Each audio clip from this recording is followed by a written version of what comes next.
Students, मैं चंद्रकांता आज आपको कक्षा 7वीं से महाभारत कथा का पाठ नंबर 13 जिसका शीर्षक है जरासंध, उसके बारे में समझा रही हूँ। तो आप सभी बच्चे जो हैं बुक खोल करके बैठेंगे और आप सामने बुक रखेंगे। मैं भी आपको उसमें से पढ़ के समझाती जाऊंगी और आप जो है उसमें पढ़ते जाएंगे।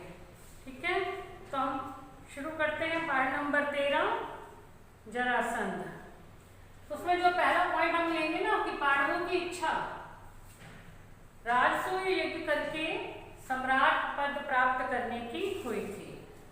अब जब पांडव इंद्रप्रस्थ में जो है न्यायपूर्वक राज्य कर रहे थे, प्रजा का पालन कर रहे थे, उस समय युधिष्ठिर के भाइयों तथा साथियों की इच्छा हुई कि राजसूय यज्ञ करके सम्राट पद प्राप्त किया जाए। तो इस बात में सलाह करने के लिए युधिष्ठिर ने श्री कृष्ण को बुलवाया। तब श्री कृष्ण जो है द्वारका से चलकर इंद्रप्रस्थ पहुंचे। तो युधिष्ठिर ने श्री कृष्ण से कहा कि मित्रों का कहना है कि याद राजसूय यज्ञ करके सम्राट पद प्राप्त किया जाए। तब श्री कृष्ण ने बताया कि राजसूय यज्ञ कौन कर सकता है। इस बारे में जो उन्होंने युधिष्ठिर से कहा, तो श्री कृष्ण ने बताया कि राजसूय यज्ञ वही कर सकता है जो सारे संसार के राजाओं का पूज्य हो और सबके द्वारा सम्मानित हो। यानी संसार के सभी राजा उसे सम्मान देते हों और उनके द्वारा वो है पूजनीय हो, वही जो है राजसूय यज्ञ कर सकता है। तो श्री कृष्ण ने फिर आगे बताया कि मगध के राजा जरासंध है। मगध का राजा कौन है? जरासंध, और वह बहुत ही ताकतवर है और उसने बहुत से राजाओं को जीत करके अपने अधीन कर लिया है।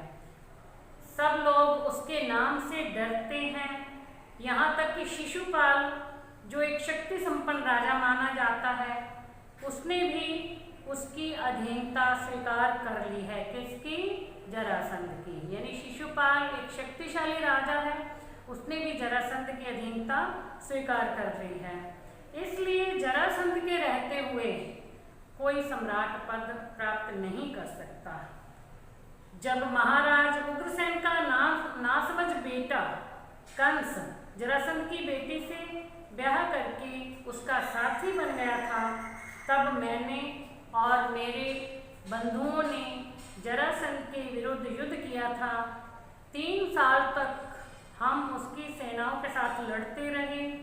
आखिर में हम हार गए और हमें मथुरा छोड़ करके दूर पश्चिम में जाकर के द्वारका नगरी में रहना पड़ा और वहाँ पर हमने दुर्ग बनाए, किले बनाए और वहाँ रहने लगे।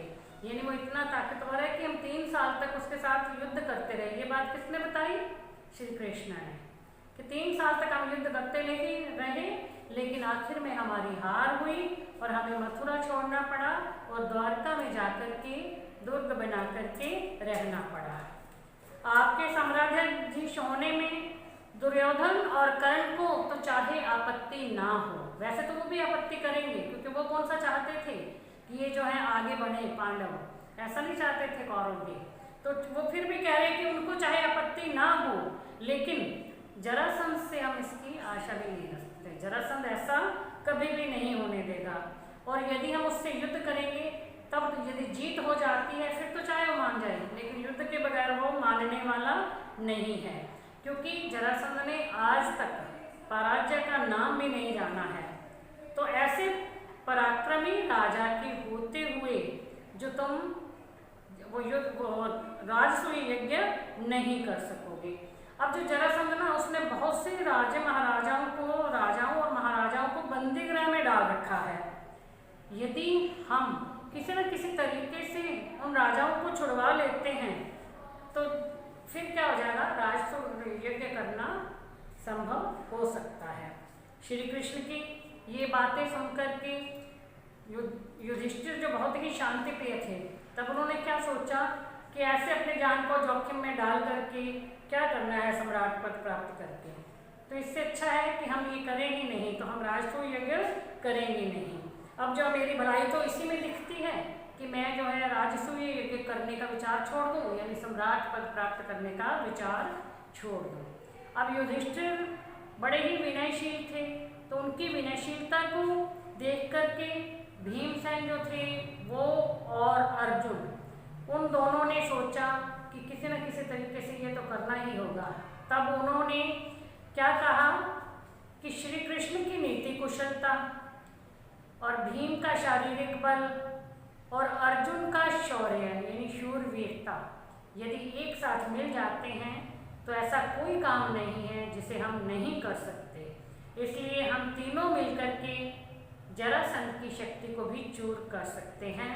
आप इस बात में किसी प्रकार की चिंता न करें। उन्होंने युधिष्ठिर से ऐसा कहा। तो ये सुनकर के श्री कृष्ण ने कहा, यदि अर्जुन और भीम इस बात से सहमत हैं तो हम तीनों मिलकर के जरासंध के पास जाएंगे और उसने जिन राजाओं को बंदी बना रखा है उन्हें बंदी गृह से छुड़वाएंगे। परंतु युधिष्ठिर को ये बात नहीं जची।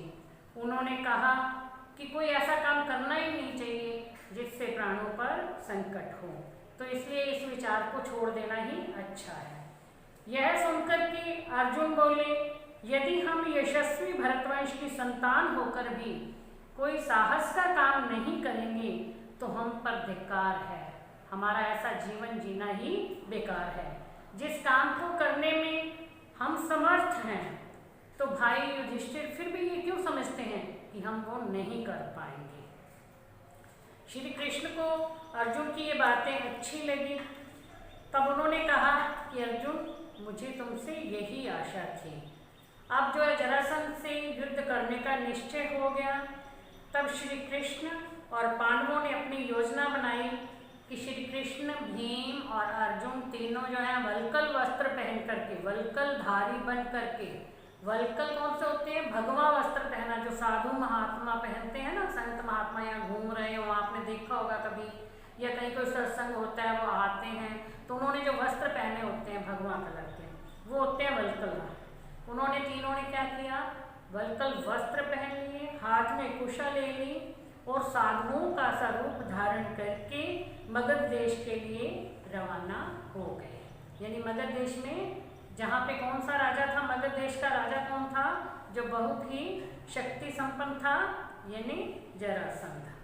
तो वो बहुत से गांवों को पार करते हुए अब जरासंध की राजधानी में पहुँचे। तो जरासंध ने ना, वो जब आते थे ऐसे कोई कुलीन अतिथि आते थे, मतलब ऐसे बड़े कुल के लग रहे थे, देखने में बड़े शालीन लग रहे थे, तो उनका वो आदर सत्कार बहुत करता था। तो उन्हें बहुत ही कुलीन समझ करके जरासंध ने उन तीनों का बड़ा आदर सत्कार किया। अब जरासंध के स्वागत का जब भीम और अर्जुन ने कोई जवाब नहीं दिया, वे दोनों मौन रहे, चुप रहे। श्री कृष्ण बोले, मेरे दोनों साथियों ने मौन व्रत धारण किया हुआ है, यानी इन्होंने व्रत लिया हुआ है कि ये भी कुछ नहीं बोलेंगे, आधी रात के बाद ही ये व्रत खोलेंगे, उसके बाद ही ये कुछ बात करेंगे। अब जरासंध को इस बात पे विश्वास हो गया और वो तीनों मेहमानों को लेकर के यज्ञशाला में उन्हें चला गया और यज्ञशाला में ठहरा दिया। जब कोई भी ब्राह्मण अतिथि जरासंध के पास आता था तो वो उनका जो है बहुत अच्छी तरह से स्वागत करता था, उसका सत्कार करता था, ऐसा उसका नियम था। तो इसके अनुसार जरासंध आधी रात को अतिथियों से मिलने गया, लेकिन वहाँ उसने देखा कि अतिथियों का रंग ढंग कुछ बदला हुआ सा है। तब उसने पूछा कि मुझे आप ब्राह्मण तो नहीं लग रहे हो, सच सच बताओ कि आप लोग कौन हो। तब उन्होंने क्या बताया कि हम तुम्हारे शत्रु हैं, हम तीनों में से किसी भी एक से जिससे तुम्हारी इच्छा हो तुम्हें जो है युद्ध करना होगा, तो हम सब इसके लिए तैयार हैं। तब क्या हुआ कि भीमसेन और जरासंध के बीच में कुश्ती शुरू हो गई। दोनों वीर एक दूसरे को पकड़ते, मारते, जमीन पे पटकते, फिर उठाकर के पटकते, इस तरह से लड़ने लगे। एक पल भी विश्राम किए बिना यानी एक पल भी रुके बिना वे 13 दिन तक और 13 रातों तक लगातार लड़ते रहे। कौन कौन? जरासंध और भीम दोनों 13 दिन और 13 रात बिना विश्राम किए लड़ते रहे। 14वें दिन जब जरासंध कुछ थक गया तो वह बैठ गया, थोड़ी देर के लिए रुक गया। तब ठीक मौका देख करके श्री कृष्ण ने भीम को इशारा किया और भीम ने फौरन जरासंध को उठा करके जमीन पर पटक दिया। इस प्रकार अजय जरासंध का अंत हो गया। श्री कृष्ण और दोनों पांडवों ने उन सब राजाओं को छुड़ा लिया जिनको जरासंध ने बंदीगृह में डाल रखा था। और तब जरासंध के पुत्र सहदेव को मगध की राजगद्दी पर बिठाकर इंद्रप्रस्थ लौट आए। इसके बाद पांडवों ने विजय यात्रा की और सारे देश को महाराज युधिष्ठिर की अधीनता में ले आए। जरासंध की मृत्यु के बाद पांडवों ने राजसूय यज्ञ किया। इसमें समस्त भारत के राजा आए हुए थे। उन राजाओं का बड़ा आदर सत्कार किया गया। अब प्रश्न यह उठा कि अग्र पूजा किसकी हो, मतलब सबसे पहले पूजा किसकी होगी। तब सम्राट युधिष्ठिर ने भीष्म पितामह से इस बारे में पूछा तो भीष्म पितामह ने बताया कि अग्र पूजा जो है वो श्री कृष्ण की जाए। तब युधिष्ठिर ने सहदेव को आज्ञा दी कि श्री कृष्ण का पूजन करें। सहदेव ने विधिवत श्री कृष्ण की पूजा की। इस प्रकार से वासुदेव की यानी श्री कृष्ण की पूजा होते देख करके जो चेदी नरेश थे, राजा थे शिशुपाल, उनको अच्छा नहीं लगा और वह एकाएक खड़े हो गए और ठहाके मार के हंसने लगे और व्यंग्य से बोले कि यह अन्याय की बात है, एक मामूली से व्यक्ति को इसकी इतनी पूजा की जा रही है, उसको गौरवान्वित किया जा रहा है। युधिष्ठिर को इस प्रकार से बातें सुनाने के बाद शिशुपाल सभा में उपस्थित सभी राजाओं की ओर देखकर बोला, उपस्थित राजागण, जिस दुरात्मा ने कुचक्र रच करके जरासंध को मरवा दिया उसी की जो है अग्र पूजा की जा रही है। इसके बाद हम जो है युधिष्ठिर को धर्मात्मा कैसे कह सकते हैं, उसमें तो हमारा विश्वास ही नहीं रहा। इस तरह के शब्द बोलने के बाद शिशुपाल दूसरे कुछ राजाओं को लेकर के बाहर निकल गए, सभा से बाहर चले गए।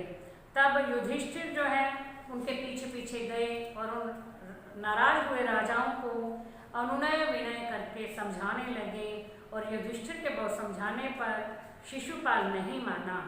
उसका हठ यानी उसकी जिद और उसका अहंकार बढ़ता गया और अंत में क्या हुआ, श्री कृष्ण और शिशुपाल के बीच में युद्ध छिड़ गया जिसमें शिशुपाल मारा गया और तब राजसूय यज्ञ संपूर्ण हुआ और राजा युधिष्ठिर को राजाधिराज की पदवी प्राप्त हो गई।